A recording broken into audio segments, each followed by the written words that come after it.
My name is Rocky El Juba. I go to college at DeVry. All right. And explain to me a little bit more about the project. The project is focused on my senior project, which is about me showing what I've learned right before I graduate.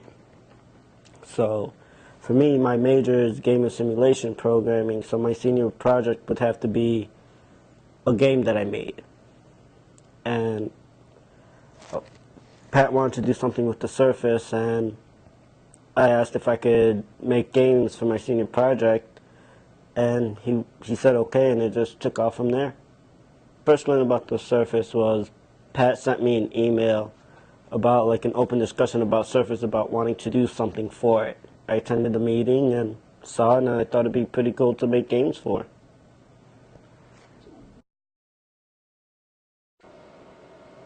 Welcome to our DeVry University Senior Project presentation. My name is Rocky El Juba. My name's Josh Higgins. My name's George Corella. We are at the Willis Tower. We're going to be presenting our senior project on Surface.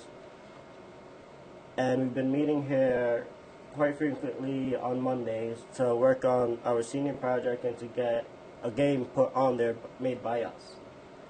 So as a group, we are going to introduce what Surface is, then we will be showing you our game that we created for it. So, As you can see, Right now, whenever I touch the screen, it kind of has a ripple effect on the water. And that's programmed in there.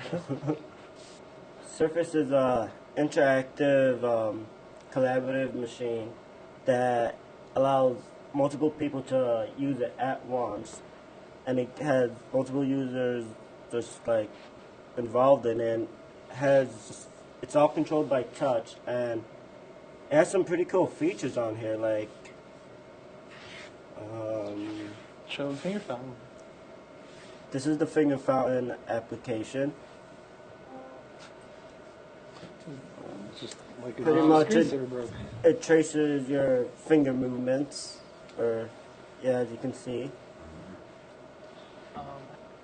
well, in order to give people a good understanding of the contact manager that Surface has, I'd like to show you all the data visualizer. And what this does is, every time you touch it or anything touches it, it kind of recognizes what it is. Right here it says finger, and if you put like a large object, it'll say it's a blob, and a blob is just an ellipse that can be any size.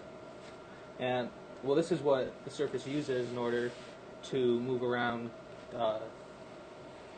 objects, and just it's its basic means of control. And this is the raw image visualizer. When you put your hand or anything close to it, it acknowledges it, and then it'll translate it over to the top end of the program. You can see my hands on the screen right now. It's just translating that. It'll even translate my hoodie, so you can see the hoodie. This is the Surface's main means of input. It's actually not a touch screen. It's more of, it actually takes a video to know what's touching it. This is the XNA scatter application. This is the template we use to make most of the game that involves the Surface SDK. The cool thing about the Surface SDK is that it has all these already made objects that you can just use, like a contactable object. It has a set of flags that you can set for each individual scatter item. Each of these cards is a scatter item, and you can just set, like, if you want it to rotate, if you want it to move, if you want it to scale. This one, the purple one, does it all. You can rotate, flick it, you can do anything, and it's just great to have tools like this when we were making our game. In fact, this is the object we used to make the pucks in our game. And we modeled the game after this certain application. This also taught me how to use Surface with XNA, since this is this is specifically an XNA application. George and Josh will be demonstrating how to play the game. It's ice hockey or air hockey, and we got a blue paddle, a red paddle, and then the green is the puck. And we got scoring, we got the goal, we got lots of tricky stuff, and it goes super fast.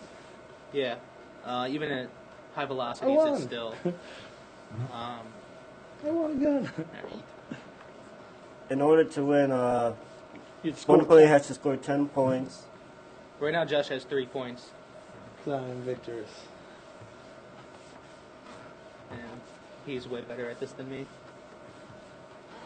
As I said earlier, the pucks are part of the eye contactable object class, and all you do is set it as an object and you give it a texture, and it'll automatically follow fingers, and you can turn off whether it scales or rotates, which we did. Everything else, however, is part of my Flash engine that I made for the project. It was much easier to not have everything rely on the Surface SDK, especially since I made the engine before we had the Surface SDK. Thank you for joining our presentation of our senior project.